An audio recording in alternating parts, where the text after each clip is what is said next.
everyone, and welcome to the second episode of the Shahana Show podcast. Today on the podcast, we have Vanessa, also known as your Grateful Guide. Vanessa has been my Mindbody coach for the last 2 years. And if you tuned into the first episode, you will know how she is a huge paramount part in my healing journey. So I'm really excited to have her on. Yeah, And I want you to just, excited to be yeah. here. Oh Yeah. my gosh, thank you so much, Vanessa. You are so huge in my story. And so can we just drop in and let's talk about your story a little bit, your recovery, and how you're helping people now? Yeah, so I'll give you the really quick version of it because I do really want to talk more about you and your journey. So yeah, my journey of chronic illness, I say that it started in 2009 with, all of the chronic symptoms, but when I look back, the chronic dysregulation and survival state was started from when I was probably a child, right? I don't think I ever felt fully safe in my life. So, from years of trauma, chronic stress, pushing myself, not listening to the gentle whispers of my body, it all culminated in this, perfect storm where in 2009, I started to experience debilitating symptoms. I did contract a parasite at that time as well. And I always used to believe that that was the thing that made me sick, but actually it was multiple things. It wasn't just one thing. So yeah, it was a journey. It's been a journey. From 2009, I started to develop things like vestibular issues. I had vertigo and chronic vestibular stuff for 8 years. I had IBS, GERD, malabsorption, anemia.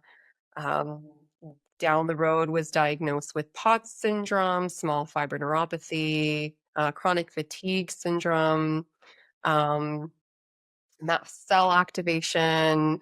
I mean, I, I think once I counted, there was over 100 different symptoms that I had dealt with. So, I don't have to list them all. All this to say is that I was chronically sick for years. It started in 2009. I would say it peaked in 2017 and 2018. And during this time, I went to doctors, hospitals. Everyone would just say, you just have anxiety, put you on an antidepressant. Yeah, it wasn't, you know, I didn't have any answers, right? So I was on meds, trying to manage everything, and just every year as time would pass, I would collect new diagnoses. So there was more comorbidities, more symptoms, more labels, new specialists, more investigating, and still no answers. And in 2017, 18 is when I fully, completely became incapacitated. I could not walk. I couldn't eat. I couldn't even stand without losing complete consciousness. And I was confined to a bed. I was actually in the hospital for over a month. I was being fed. I couldn't go to the bathroom. It was pretty brutal. And at that point, I was also in chronic pain. So I had migraines, like at least 26 a month.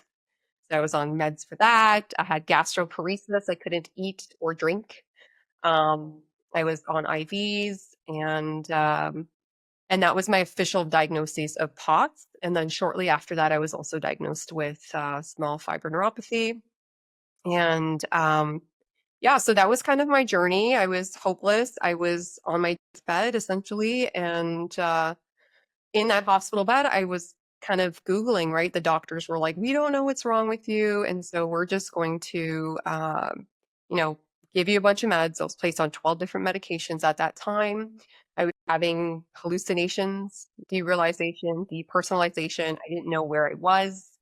Sometimes I didn't know who I was. And so, I was given a lot of different medications for that as well. Met with a psychologist in the hospital, and I I was diagnosed at that time with the POTS syndrome. And so that was a new one for me. And so I started to Google and ended up coming across a person who had healed from POTS. And so she was sharing her story on YouTube, and her name is Sarah Jackson. And she mentioned this program, this brain retraining program called the DNRS, the Dynamic Neural Retraining System. And she's like, it works. You can rewire your brain. What's happening with you is really not about your body. It's about your brain. You're stuck in chronic survival.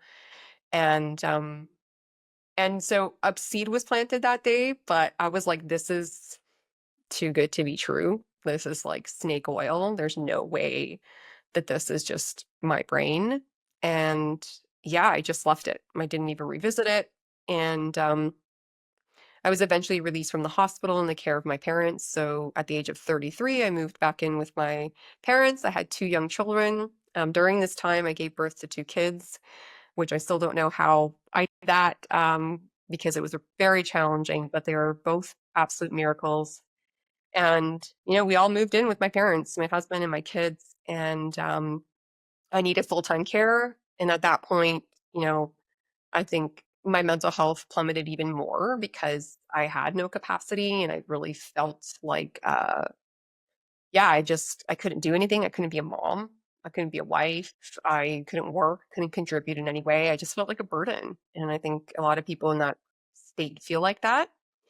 And yeah, what ended up happening is, my parents were really faithful people, and they were begging me to come to church with them one day. Like, let's like, let the priest pray over you. This prayer for help. Um, you know, there's there's hope. They were just always so encouraging, and I'm so lucky that I had them. But I wasn't a faith-filled person then. Yeah, I would describe myself as, more angry at God and even questioning if there even was a God. But I was like, let me appease them. Um, I'll do it for them. But in my heart, I was like, no, but I'm going to die. Like, the only thing I ask God for is for him to take me. And if he can't take me, I'm going to take myself, because I just couldn't live anymore.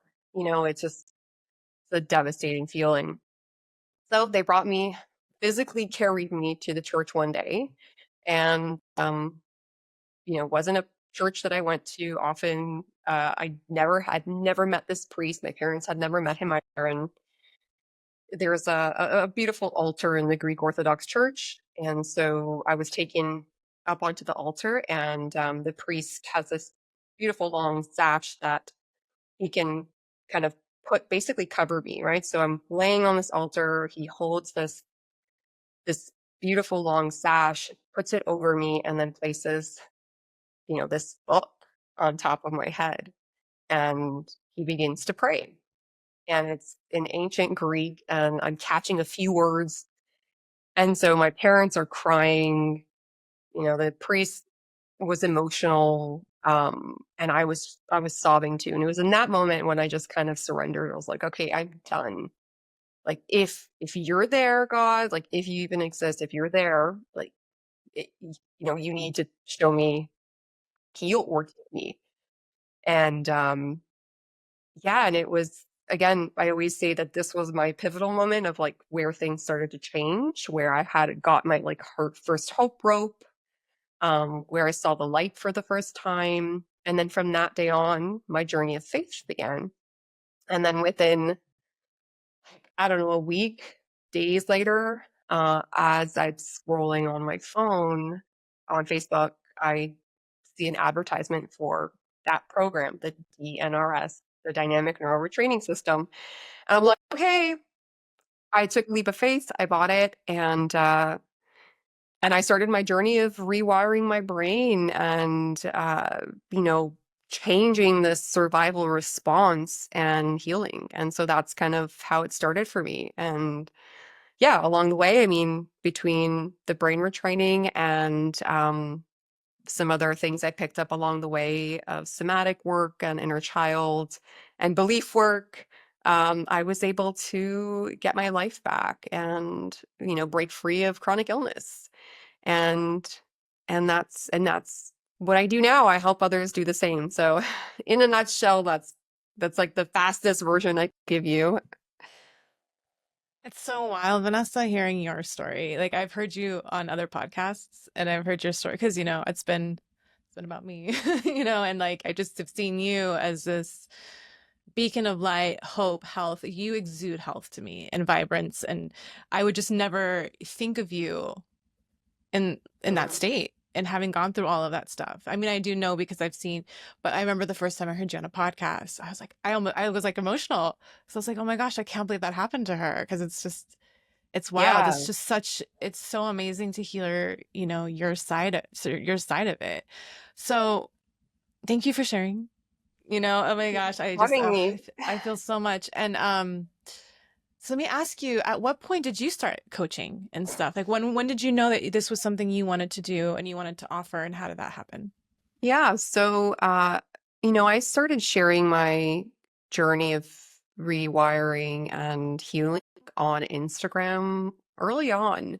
That's where we met actually. And I really was just, I mean, my intention from the beginning was I just want to give hope to people.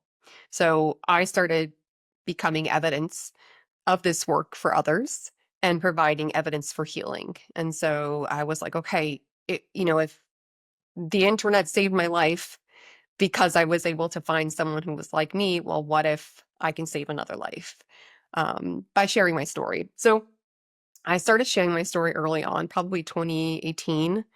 And I started to improve and I would document like the high and lows of the journey because it's so not linear. And again, I wasn't like an overnighter. I mean, took years to get to what you see now.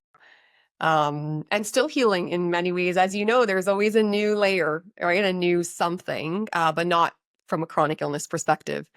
But I started, yeah, I just honestly started to connect with people online. And I have a background and certification as a bereavement educator and grief counselor. And just from also years of experience prior to that in kind of a support role, you want to call it, as I used to do Reiki and energy medicine and work with people. So I knew how to work with people then. But yeah, through sharing my journey, I had people reaching out to me and they're really saying, well, can you support me? And I said, well, I mean, you know what? Yeah, I can give you hope. Maybe that's what you need most. And I kind of started from there. Along the way, I did, trainings and certifications and really just kind of built more of my skills. But yeah, it just kind of organically came together. I didn't even put it out there. It came to me. And so that's how I knew I'm like, okay, God wants me to do this. It's literally coming in my face. And that's when it started. I think I started in 2020 coaching around, yeah, somewhere around that time. And yeah, it's just kind of grown from there. And I've met with probably close to 1,000 different people in this community over the past 4 years. Um, I have created, yeah, a membership to help others. And yeah, so I'm still out there handing out hope ropes, every day because I see how powerful this mind body work is and how it can completely change someone's life, how it's changed my life and how it's changed your life. Because I've had the honor of guiding you. And I don't call myself a coach, really. I do call myself a guide. Um, because I think that's what we all need is someone to help us feel a sense of safety, support, and to guide us to the next steps, right? And yeah, so that's pretty much how it's been. I think I met you, I can't remember exactly when, but I was also, We met um, on was it like Instagram. 2019 or something? 2019. Yeah, 2019 Instagram. Yeah, and we were chatting about music. Did we start talking about music? Really? Yeah, I'm pretty sure like we somehow exchanged something about music because I think I Interesting. you had posted something and then I was like, "Oh, I love them." And Huh. You posted Because something about I think it was something about you, like you were playing guitar, you had a guitar, something. You posted something, and I remember, and I'm like, wow, that's cool. She's cool. really, Yeah. okay, yeah, that's so cool. I don't remember because like back then, as you know, when you are when no one really knows what's going on and you're going from doctor to doctor and doctor, you're just desperate and it kind of oozes out of you. Like it's kind of, well, for me, it was oozing out into every area of my life. Like it was Mm.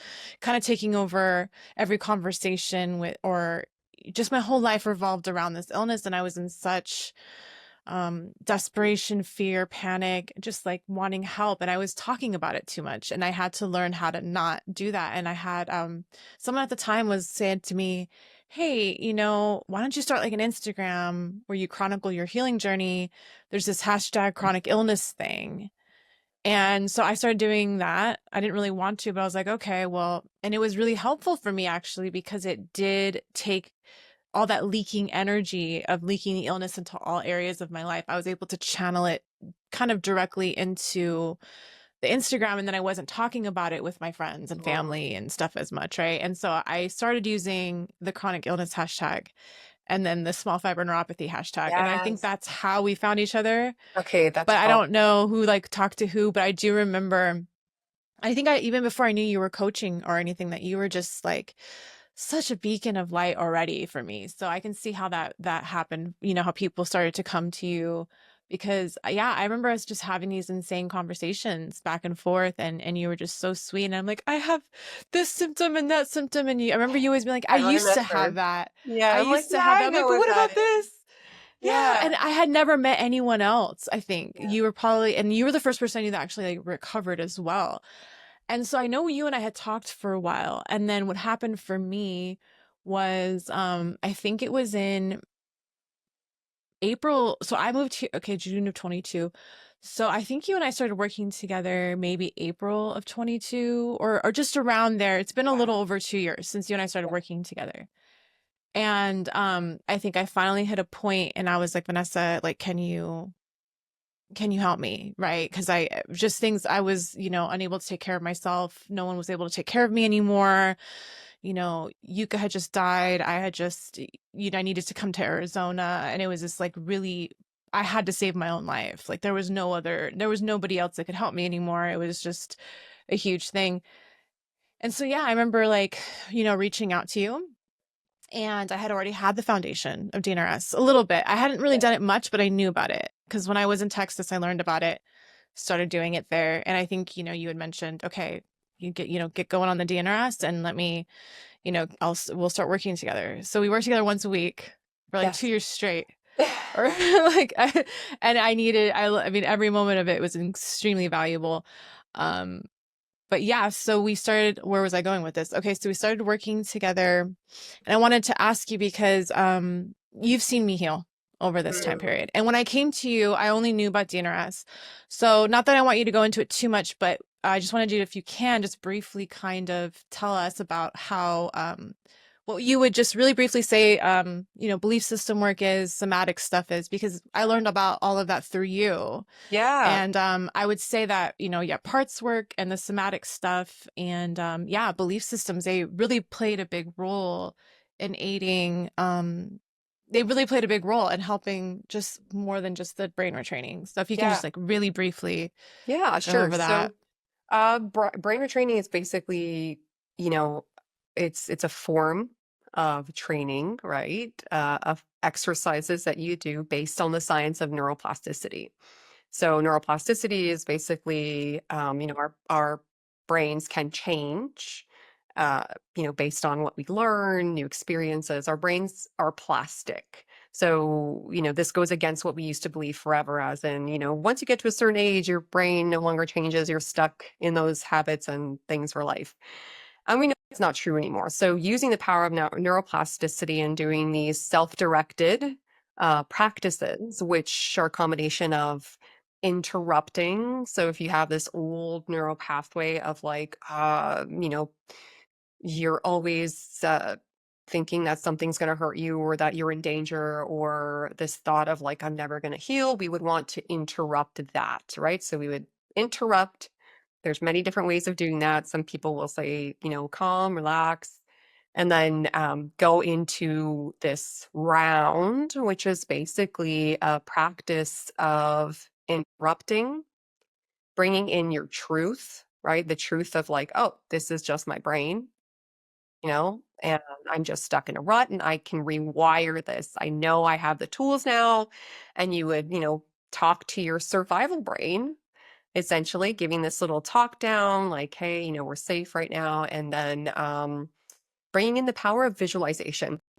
So visualization is really helpful and key because it primes the brain and body for the experience that you want to have. It also helps you connect to healing chemistry, the dopamine, oxytocin, serotonin, and endorphins. And those are the natural chemicals that the brain makes that helps us like reduce pain, reduce stress, connect to elevation, all of these really good feel-good chemistry. And it helps combat the stress chemistry, which is the chemistry of cortisol, adrenaline, and norepinephrine. And so that's basically what brain retraining is. It's a top down. So we're using the brain to affect changes on the body, changes on the physiology, and to help activate the parasympathetic state. So when we're in survival, so the reason we need to rewire our brains is because our brain is stuck in a state of survival, right? We have a maladaptive stress response. So how does that happen? Well, years of chronic stress, that's always putting you in survival. You're always in a sympathetic energy. Sympathetic is fight, flight. When you're in that, you've got stress chemicals going, your brain starts to wire stress in. So then stress is easier to activate, meaning it's like you have a hair trigger. So the littlest thing can set you off. Your internal alarm that decides when you're not safe is faulty. And so it's just going off all the time. All the time. So the purpose for brain retraining is to turn off that internal alarm and communicate that, hey, no, we're safe. You don't, no sounding of the alarms. And you wire in new neural pathways of safety, of calm, of rest, digest. And when you do that, the principle behind that is when you give your body the opportunity to rest, digest, repair, right? Out of survival into this state, the body can heal. So Right. that's a top down approach. So that's one part, right? So programs like Gupta, DNRS, ANS Rewire, the lightning process, there's so many out there. Then we have a bottom up approach. What is bottom up? Bottom up is when we're using the body to communicate safety to the brain. And we do this through somatic work, right? Most people who have lived a life of trauma and stress are very disconnected from their bodies, dissociated. You don't 100%. even know where you are in space and Yeah. time. You 100%. don't even know that your hand right here is yours, right? Seriously, best way. Yeah, Yeah. And I know 100%. you relate, like, definitely relate to that. Yeah. So it is about now learning to come into your body and find safety here. And so there's wonderful tools to use, many of them coined by Dr. Peter Levine. There's also vagus nerve work. So we know that the vagus nerve, it's the 10th cranial nerve in the body, and it's the longest running nerve. Like it attaches to everything. And what they find is in those of us who have this chronic illness are in a state of chronic dysregulation.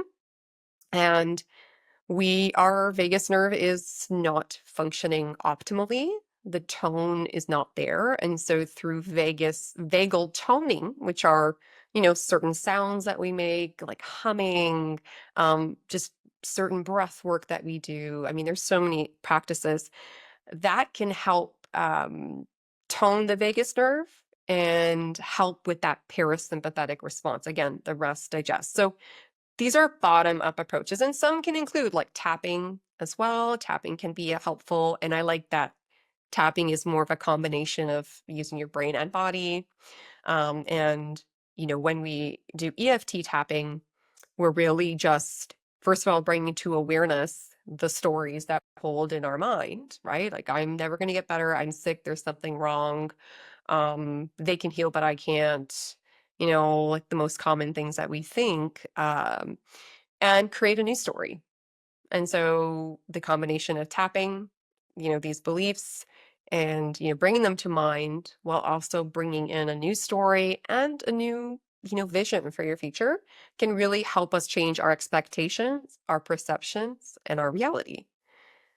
And so that's, kind of the belief work. And I think you said last thing is that parts work that we worked on as well is, I mean, in a nutshell, the my favorite thing about parts work and what is parts work? Parts work is recognizing that we have multiple parts within us. And for me, the most helpful thing for myself and my clients was to help, to recognize that it's a part of you that is responding in this way. A part of you is really, really scared and thinks you're, dying or thinks, something bad's happening. It's not all of you. So even starting to create a little bit of a, space, you're able to build a little more safety of saying, oh, it's just a part of me. There's also a part of me that knows where I am. It knows that I have resources. It knows that I'm supported, that I'm here right now talking to you. So starting to work with these vulnerable parts, many of them, again, born out of trauma, out of memories of situations where they had to adapt. Inner child work is, into this parts work, right? Starting to reparent, to give our inner child the needs that weren't met, to give them the attention they deserve, the love that they needed. All of these things kind of interplay. And, there's no one way to do this. There's no one way to heal. And I want to just, to anyone listening up there, it doesn't mean you have to do all of these things all the time to heal, but everyone needs, it needs a kind of a bit of a mix of things. And we all have, just like our journey of chronic illness is unique, so is our journey of healing. So when you start this journey, recognizing that you would want to create a practice that resonates with you, and knowing that at different seasons in your healing, you may need more of one thing and less of another. So maybe some people start off with just brain retraining, and that's helpful. But then maybe emotion trauma starts to surface. And so they're no longer trying to push it away or redirect. They need to sit with it and build the capacity to sit with it. And this is another really key thing that I do with my clients, and this, is building safety with emotion, because most of us have a strong need, survival instinct to not feel, right? To repress, to push down the grief, the anger, the shame, the guilt, whatever it might be.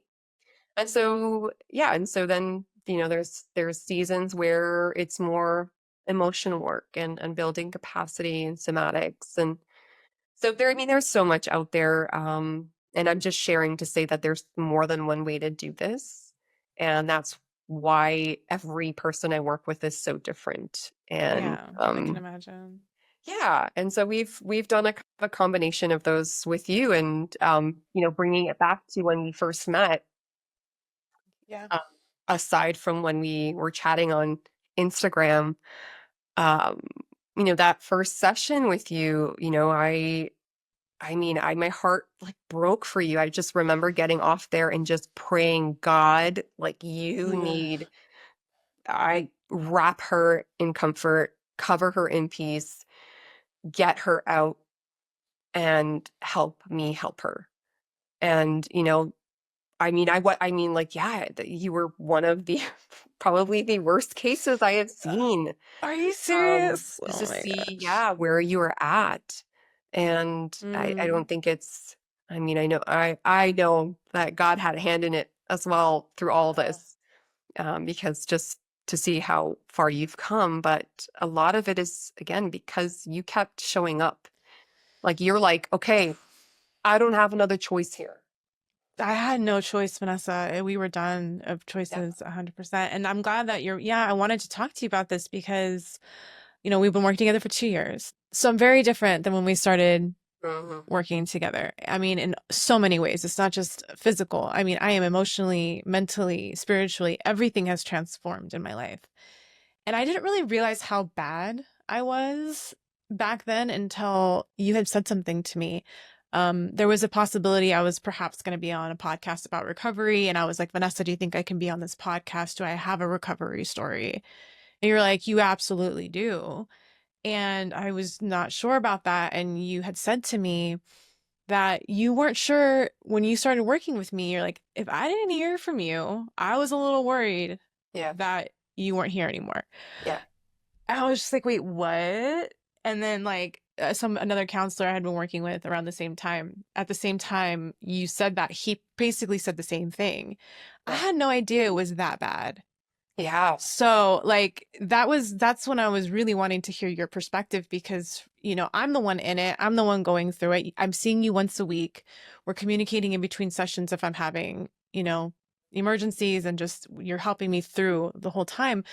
But I'm in it. I'm in my world. I'm just seeing my perspective. So when you said that to me, I was just like, holy shit.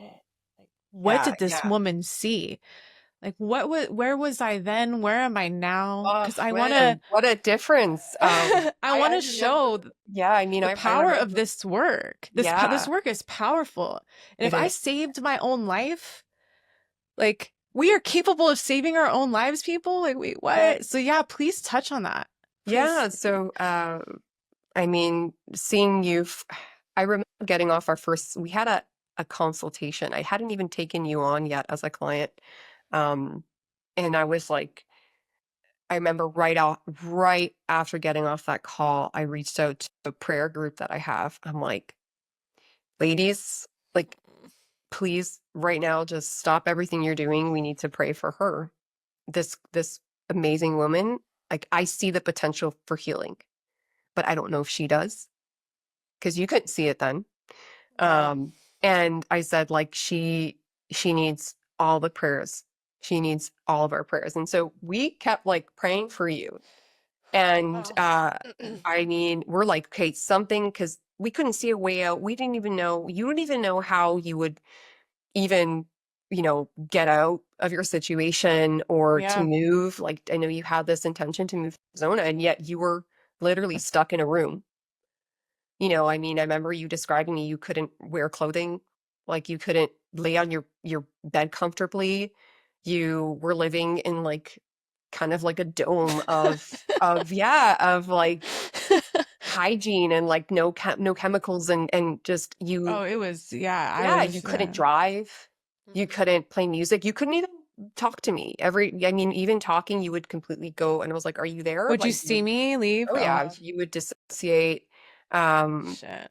and you couldn't even feel your body. I remember doing a practice with you at first, and you could feel nothing. So you weren't even here. Oh. And yeah, and I remember you saying like, "I'm never gonna drive again. I'm never Never gonna gonna play guitar again. play guitar again. Yeah. I'm never gonna sing again. I'm never gonna be happy again. I'm never gonna be able to, go into a car. I'm never gonna be Mhm. able to, like all of these things. Yeah.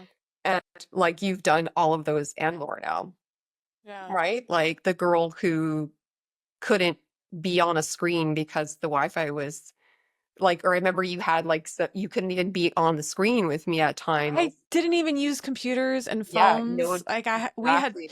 there was a point we had shut down the electricity in the Yeah. house, Yeah. So and I that wouldn't use the girl, phone. yeah. Yeah, So talking to you on the internet. I remember yeah, like starting to have a that computer. That was was very difficult. It was a that was huge a big step. step. Yeah. Yeah. Holy shit. And yeah, and I mean like that girl, that same woman is now, you know, creating a podcast. You're creating music. Yeah. You're playing I'm guitar so again. You've excited. done I live know. shows where you I sing know. and play I know. guitar. I know. You It's moved crazy. like across, the country and started your own life. I know. You're living your Wild. own. Wild. I know. You're feeding yourself. You're, managing your life. Like I know. it's night and day. It's absolutely night and day. And that's why I always say, like, the testimony you have right now up until this point, right? Even if you still have some sensations and are still working on yourself, even if Like you came back from the dead. Like that is how I see it.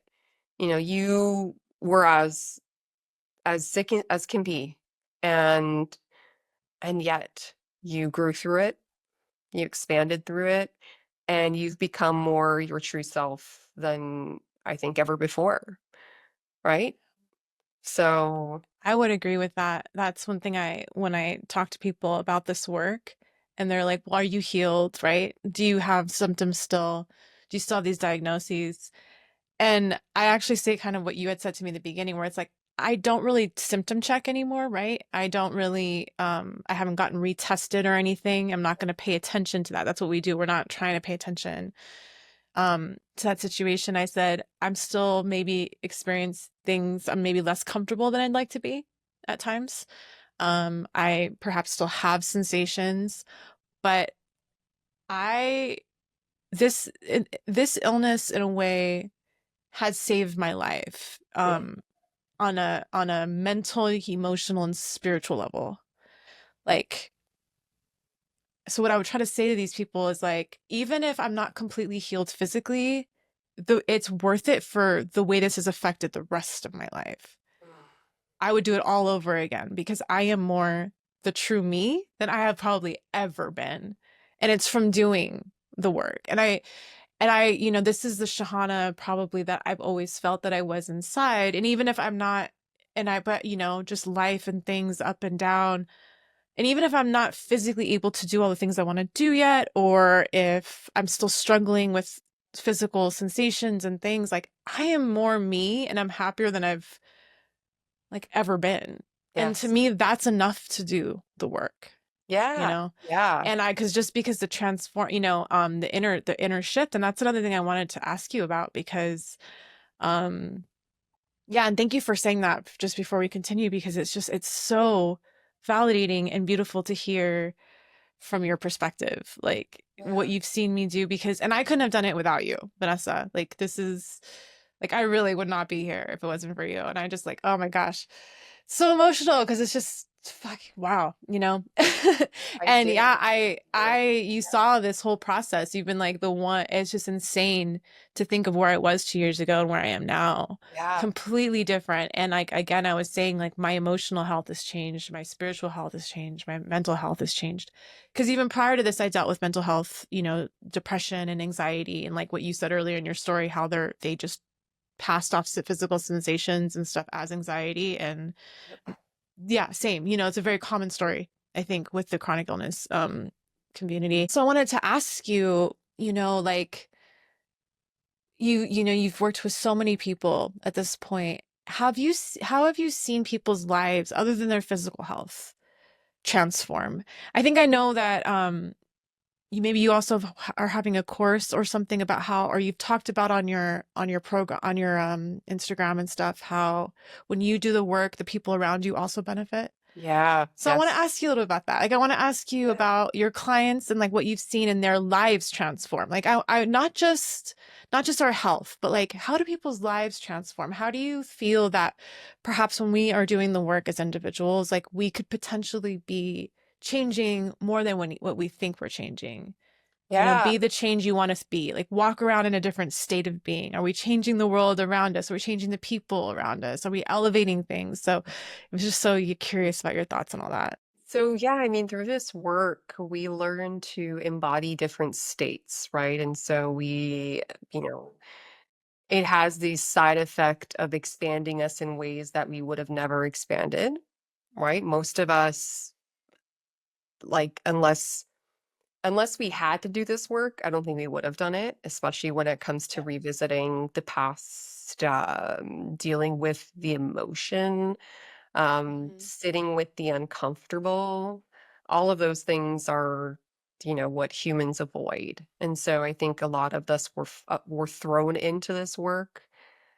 We didn't ask for it, but we had to do it. We had no other We choice. had to. And Yeah. so I think that, I mean, there's so many silver linings that come out, and the unexpected benefits of this work include, like you said, is, once we peel all the layers of, blankets of trauma, layers of protection, stories of survival, we actually get to see who we are. And then we realized that Yes. who we were that wasn't really our personality, so to speak. That was the adaptations that came out of survival, So right? well said. So well Yeah, said. and so it's Yes. like that really me? So a lot of people enter this journey saying, "Well, I just want to go back to how things were." And I will say to them, honestly, you never will, because you're not ever going to be the same person you were. Like that is the guarantee of doing this inner work and starting to build safety, is that it not only changes the way that you see your world, but also the way that you see yourself. And you can't go back to her or him or whoever you were because they don't exist anymore. You start to integrate these parts, you start to find safety here now, and things start to change. And so that's from your internal perspective, that you feel differently. Your passions may change, your desires may change, your mission, your purpose in life may change, but it would feel more authentic, right? So it's about really embodying your true self, like who God made you to be. That is the repercussion of doing this work, I guess you can call Right. it. A Um, really good one. yeah, a really good one. And from that perspective, like yeah, I did recently do a workshop about how to involve your family and friends in your healing work, because I have a strong belief that we can heal together, and we can live as we heal and heal as we live. So that Oh, I is like love one of that. my slogans. Love We're not that. meant to be locked up in our bedroom doing all the work by ourselves, or like separating living from healing. Like you're a perfect example of that. Is like, as you're healing, you moved somewhere that aligns with, who you are and what you want to be. You picked up that guitar and went on stage. You went back to doing the things that love you. You connected with people. You found the support that you needed, because you're like, I did. I'm not going to do this alone. No one's meant to do this alone. And that's the honesty, right? That's the truth of here. It's hard. Yeah. We need Yeah, it people. is. We all deserve to be seen, witnessed, supported, all of us. And no matter what we've done or been through, we all deserve that. And so when we talk about healing, when we do the work on ourselves, it pours out into others.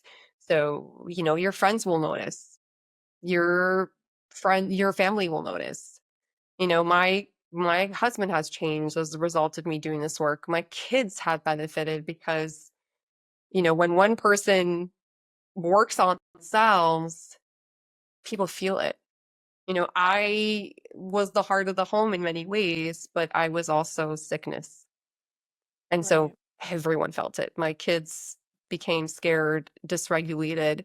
My husband was so stressed, and, our marriage was challenged, and everyone was unhappy and scared all the time. And as I began to heal, they started to find safety again, right? Right. They That makes started to sense. co-regulate with me.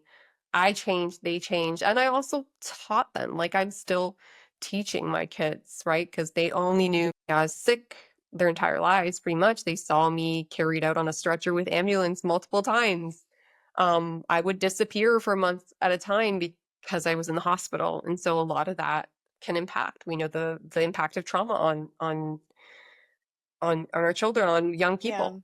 And so now I'm very passionate about helping them, and teaching others about that, and saying, like, it's not just, you're not just doing the work like for yourself, like they are benefiting from it.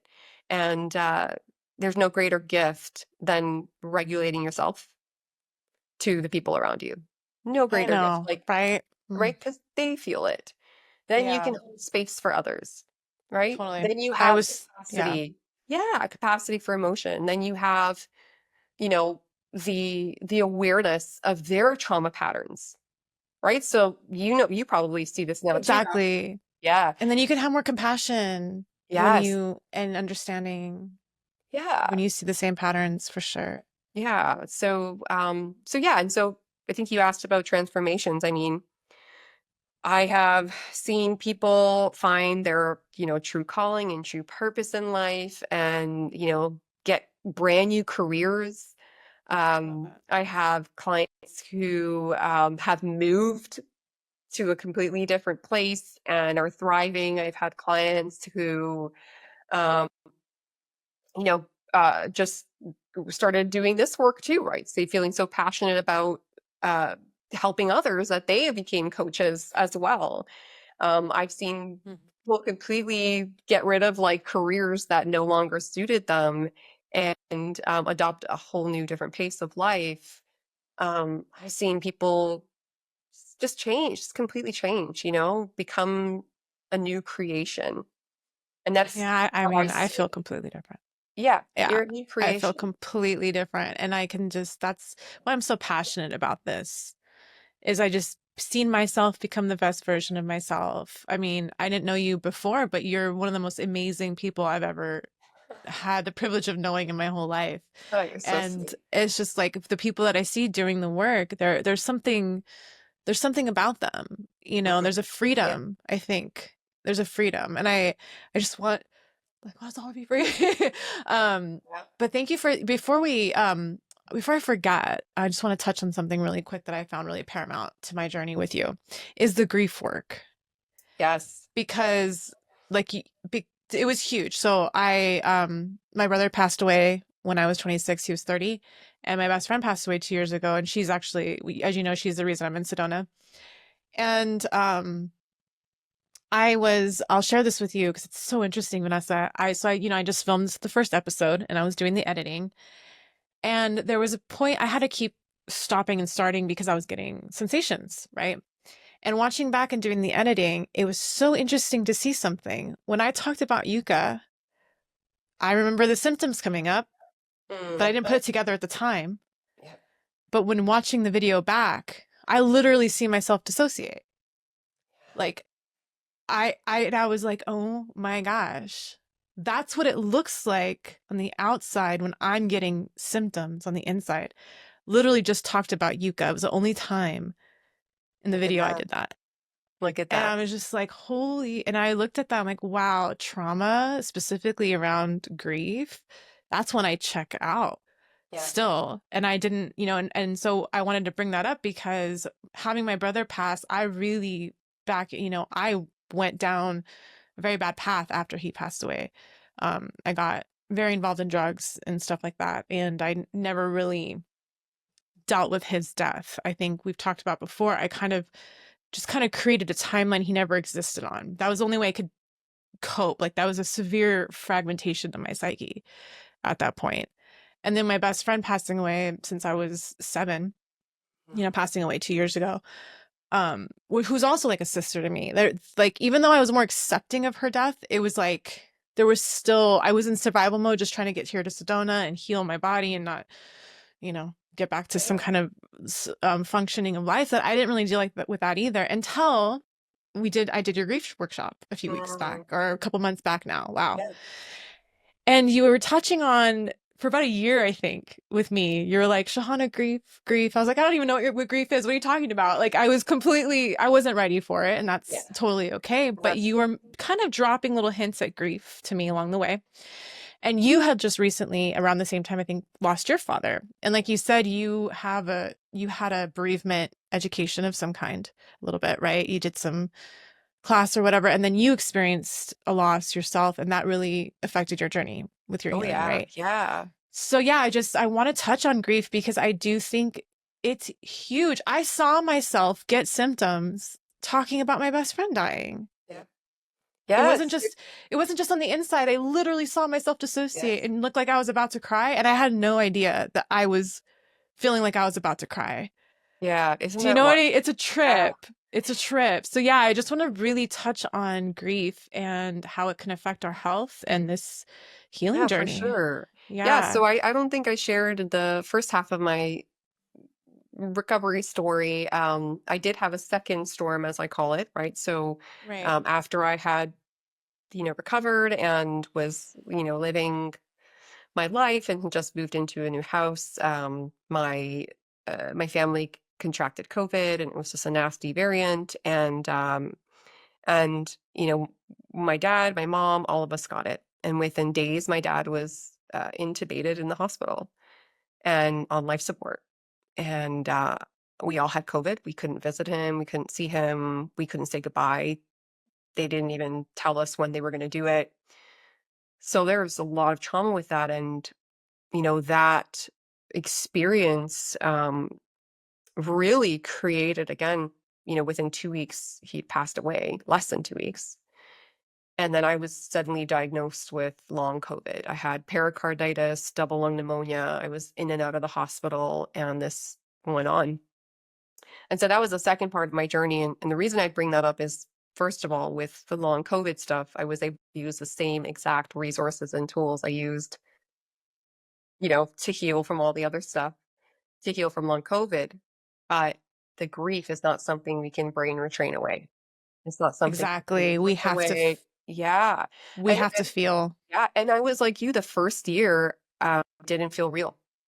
I dissociated. I had symptoms come up. My body did what it had the capacity to do to try and keep me safe. Right. And so I had moments where I could process, but I didn't feel like I had, I'm ready. And that's the thing, is we can't rush grief. But what's interesting is that I have clients that I work with and that I've been working with for a while, and it's crazy because they won't even tell me that they had a loss until like a year in, Is that right? interesting? Yeah. Yeah. So, I have one client who'd lost her father traumatically, and I didn't know until a year and a half into talking with her. And, I think with you as well, I didn't even know about, yes, Yassine. I knew about Yuka, but until you were ready to bring it up. And so this way we Really? never I didn't bring it up right away. know. So we never want to Oh, force that. And huh. what I see with grief is grief. I mean, everyone thinks of grief as just like losing a person, and that's a big part of it. But grief is so much more. It's a change. Like, I love how David Kessler says it. It's a change you didn't want to happen, and it happened anyway. And it's also the death of something. And the loss of something, right? The loss of a relationship, the loss of safety, the loss of innocence, the loss of Safety for me. Yeah. opportunity. Yeah, loss of Huge. hopes, loss of dreams. This whole journey is intertwined with loss, and almost no one deals with that. No one even acknowledges that. So And much lost in this yeah, journey. and so I Wow. started, as I'm working with people and I'm recognizing this, and now I have this awareness of how to sit with grief. 'Cause I did learn that, even though I was trained as a bereavement educator and I went to university and I was certified and I did all this grief training, like I was not prepared for it. Maybe up here in some sense I was, but not in my body. And so that's when I started to learn about how to process emotion in the body, how to build safety with it. So we see people, there's, different grievers, right? We all grieve differently, but what's interesting is you'll see people who will lose someone and they will have no problem crying, releasing, sitting with and grieving in a healthy way. What's healthy? There's no wrong Right. way. Yeah. But Yeah. for those of us who never ever felt safe with emotion, we have the most challenging time sitting with it. And so that's where we have to learn to grieve, learn to sit with Yeah. emotion and feel safety with it, learn to notice where in the body my grief lives and how I can move with it. So there's never an ending to grief. It is there forever, Right. right? But it changes as you change. So it doesn't mean it's going to be catastrophic for the rest of your life. It's going to be integrative. It's going to give meaning. It's going to help you in ways you didn't expect. And I'm really passionate about grief because I see how many of us are bypassing the grieving and thereby bypassing healing in many ways. Right? So Yeah. how can we expect to move on to this next life or even to step into our true self if we're still holding on so tightly to what was? So from my course, when we grieve what was, we can accept what is and make room for what can be. Vanessa, Right? that was so So powerful when you that, sorry, I didn't mean to interrupt you, but that right Well, there. Can you say that again? Can you just say that? yeah, sure. That's When we so grieve powerful. when we grieve what was, we can accept what is and make room for what can be, right? And acceptance Yeah. doesn't mean I'm going to be here forever. Acceptance means this is what is, this is what's here. I see it now, right? Because honestly, like, you were touching on the grief stuff with me for a while, but it was, there's pieces of this healing journey that are, you have a huge, I don't know how to phrase it correctly, but a huge movement forward. And I would say the grief workshop, I might have been at a bit of a plateau for a while in my healing. Mhm. And when in the grief work, you were right, it unlocked a lot. And I think I didn't realize it in the moment, but looking back, I was like, oh, wait, my health kind of did really improve like a few months back or something. I'm not sure exactly timeline wise, Yeah.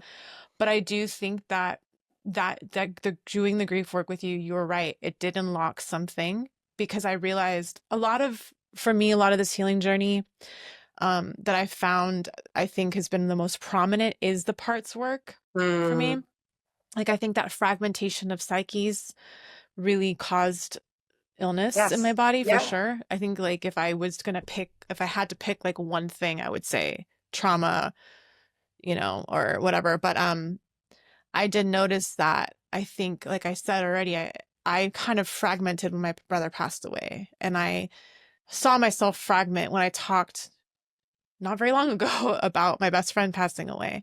So that just shows you something about what was going on inside my body on a level that I couldn't see energetically, physically, cellularly, whatever you want to say, your nervous system, all of that. So I feel like the grief work really unlocked something for Mhm. me. Actually getting to know those parts, bringing them back, the parts that, lost these people, these places, these things. So I do really believe like the grief work is very important. And like you mentioned in the workshop, and grief isn't just about losing a person. I mean, you lose your sense of who you were when that person was Yes, your around as identity. well. Yeah. Yeah. Safety has been really important. You lose a lot in the chronic illness world. Like I lost the ability to like my identity and my ability to wear things or go Yeah. anywhere I want and, be with whoever I want or whatever, all the things. So yeah, I'm really glad that you touched on that because I do think that grief just takes so many forms It does. and that yeah, it's still a big part of my journey. I'm still feeling myself going, yeah, I need the grieving thing needs to we need to continue that. And I didn't know, like you mentioned earlier, like I didn't know how to grieve. There are people that like, yeah, I cry it a lot and whenever I let it come, I was like, wow, that's interesting, Yeah. because I never could do that. I just Yeah. Or there's people too who will cry a lot, but they can't feel the anger or the shame or the guilt. right. Right? And so Right. there's these off-limit emotions that Ooh, maybe it's off limit safe to feel emotions. sad, but I can't be angry, right? Or maybe it's safe to Right. be um angry, but no, I can't touch on grief. I can't be vulnerable. So Yeah. it's different for us all. And what you've learned, what I've learned is that when we make room for grief, right? For all the emotions, for the pain, for the struggle, we also make more room for joy, for Right. appreciation, for gratitude, for expansion in life, right? So we don't, Right. what people think that when we grieve, we're just sitting in sadness and despair. Um, but the truth is, we can hold both grief and joy at the same time, right? We can, I Yeah, and I mean, didn't know that. yeah, we laugh You taught me that. we Yeah. laugh most when we're like right on that, like it's crazy how many funerals I've been to where we just end up sitting and like Right. reminiscing and like laughing. There is Laughing. joy there. Although we're told you shouldn't feel this way. No, Hmm. all emotions are welcome. There is, anger. There may be Hmm. jealousy. There may be resentment. There may be guilt. There may be um appreciation and maybe gratitude, all are welcome. And there's no bad emotions. And when we are selective and we intricately cut out all the bad emotions, we're cutting out the Right. good too. We're literally not getting the full experience of humanity here. And it's Interesting. pretty amazing. Yeah. Right. I So love that. Yeah. I learned about that with your group, your workshop as well, that multiple emotions can exist at once. And that was yeah. mind blowing for me. Wild, right? Yeah, I was like, wait, no, it's like you're only angry or you're only this at a certain given time. But you're Yeah, right. There could be a mixture of emotions happening at once. And that's the human experience, is to have exactly. and Yeah, encompass all these things.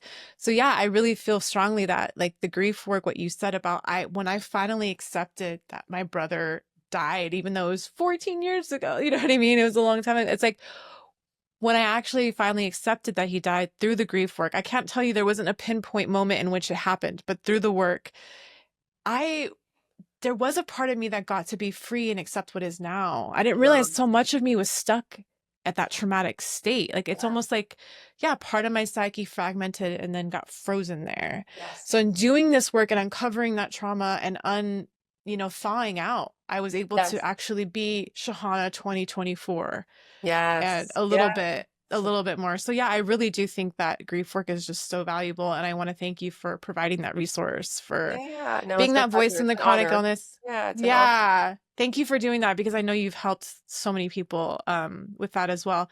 And so I know we need to go. So really quick, can you tell us about your Haven membership? Because Yeah. it, I think, has been huge for me. I think it's like basically having you, I feel, Yeah. in my pocket. It's like having you in my pocket whenever I need and want you. Like you're just there, and I love it. And it's just such a huge resource I think more people should know about. And it's just a deal. So yeah, can you tell us a little bit more about Haven? Yeah, so it's not a program. It really is. I mean, I call it Haven because it's meant to connect you to safety again. And a lot of this journey is about coming back to safety. That's, where all of this starts, where are afraid and we lack safety. And so it's a safe haven.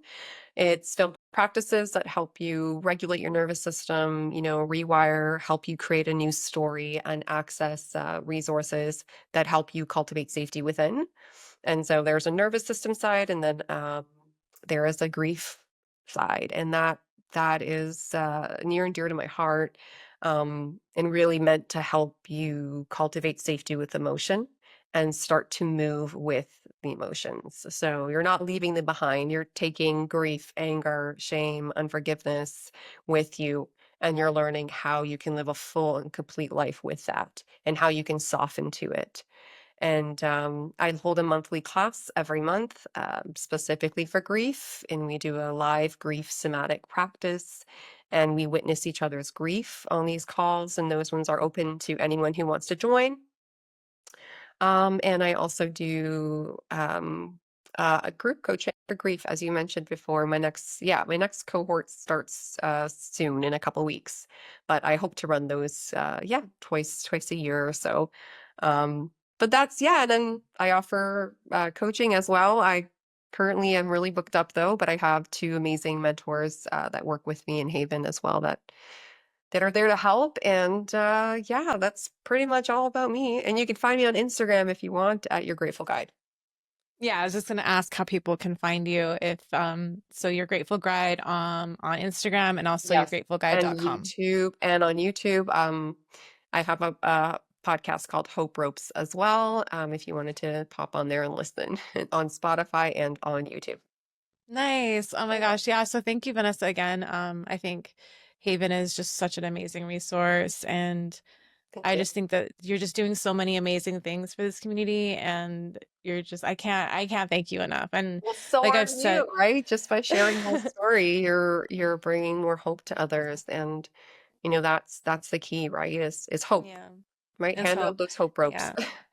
Well, so thank you. Yeah. I just want to thank you again, for also for taking, being my coach, my guide the last 2 years. I Yes. definitely would not be here without you. And so just so grateful that you can come on the show. You're Yeah, just it's an such a big honor. It's an part. honor. I'm You're a so proud huge of part. you. I'm so proud of you. You showed up, right? No one did the Yeah, work for you, Shahana. You kept I doing it, know. and that's the key.